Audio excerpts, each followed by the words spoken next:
We've got even more Mr. Beast drama with him now getting sued, and I can't believe that this is the road that everything ended up going down. I remember when he talked about having pitch meetings with Netflix and them turning him down, and I thought at that time, man, Netflix missed out on a giant opportunity, and whoever signs Mr. Beast to do his show and stuff could see major success.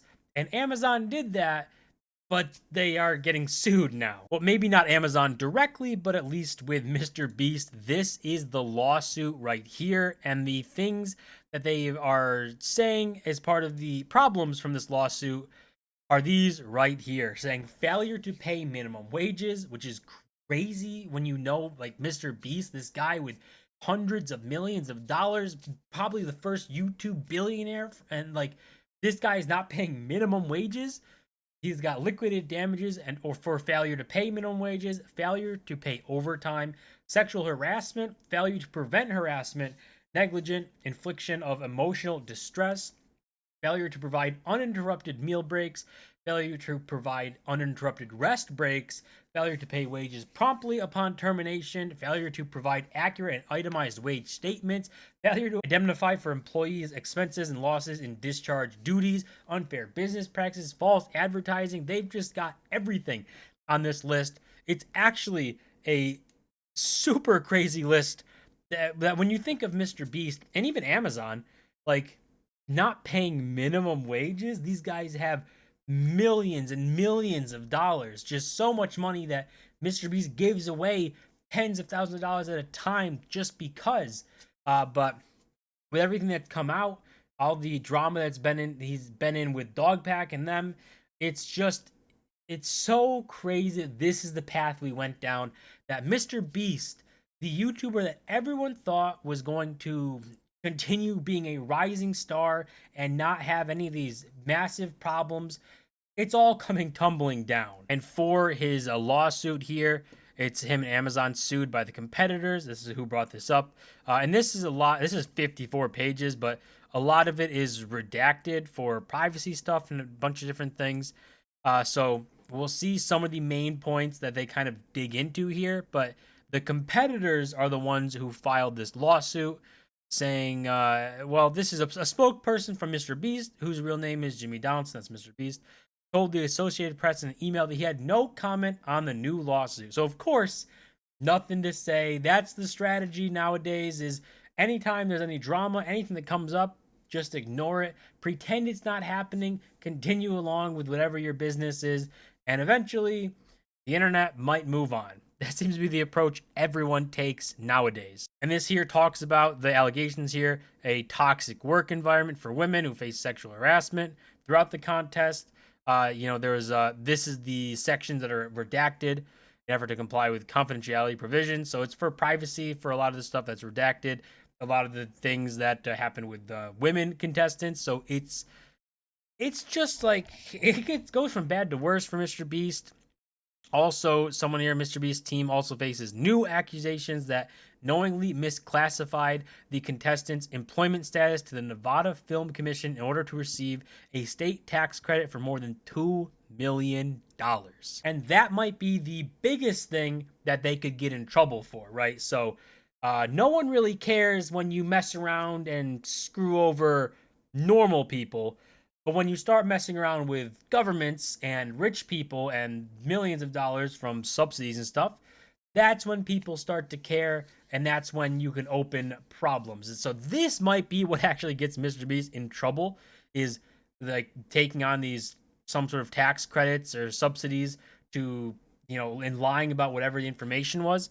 This is probably what's going to get him in trouble, which is crazy because the whole thing should, but this is probably what we're looking at here. And there's more to dig into. If we look at this, this is from someone talking about the lawsuit. Obviously, they give all the points up here and stuff. But this says from one of the female plaintiffs saying, I wanted to join because I was a fan of Mr. Beast and his videos made me smile during the pandemic. I expected to be challenged, but I didn't think I would be treated like nothing, less than nothing.